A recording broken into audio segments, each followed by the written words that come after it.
Hello guys, this is Sweet and for today's video malagaw-lagaw naman ta kag magpakuno-kuno nga daw traveler lang kuno abi o di ba kasadya sa iya. So before sinasang kasadyahan may kasubo nga natabo. Sus hindi man sa kasubo gid. Do wala man ko gani ka-expect nga makaupod ko. Do kibotanay lang balang hagaday so go dayon basta lagaw na ang ginatawag. Kis alam man tadaan makalagaw. So grab the opportunity gidayon. So join with me as we go to Ubong Cave. So at the middle sa amang nga biyahe, hindi ta gina malikawan nga maglain ang aton nga pamatsa, kag magsuka-suka kita kay gasakit ang aton nga ulo. So akon upo diho ba, hilot-hilot na tanga do espiritista kag daw doktor wak-wak na ta di. Per normal lang na siya. So biit na lang gid. Amo ni gali sila guys, ang amon nga apod sila ni tita kag ang ilaman nga mga bata. Doka namin na nalis ang amon nga mga smiles kay lapit na lang gid ang amon nga katuan. And then nakaabot na kami sa wakas.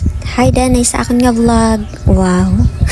So nag-arrange lang kami da sa amon nga mga gamit kag then nagpahuway-huway daw gamay kag nagpungko-pungko kay dugay maligo-ligo na ta. Daw kabalo lang maglangoy. Sus. So nagpray na kami na digali guys kay actually birthday subong sa akon nga pakaisa nga si Tia. And then diri siya nag-celebrate sa iyang birthday. So this is the view. Amo siyang view sa ilang dagat. Pwede ka man di ka volleyball diri sa kilid. Kag tapos ma-sunburn.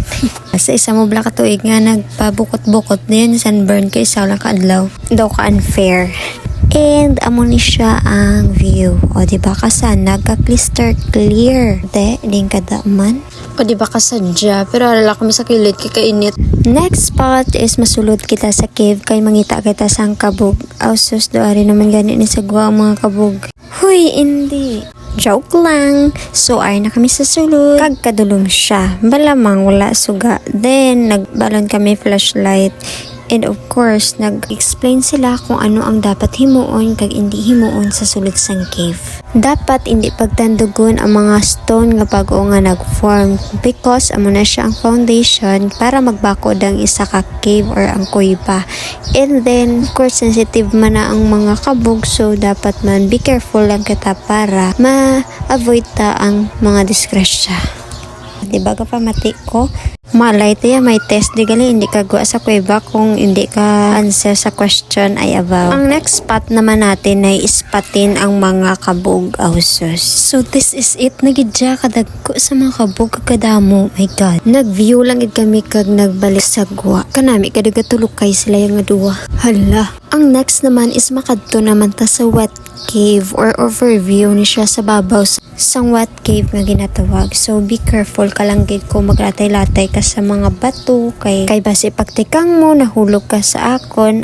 Sus. Hala kalain. Kanami siya kaso nga lang kainit. Kanami na di mag hapon-hapon na kay ma-view mo gid ang sunset. Kaso amon lakat udto so init-init gid siya sa feeling. Feeling ko nag-enjoy lang man kami kay daw worth it magid man ang iyang view pagkakadto mo sa babaw. So hala, this is all for now guys. Thank you for watching. Bye bye.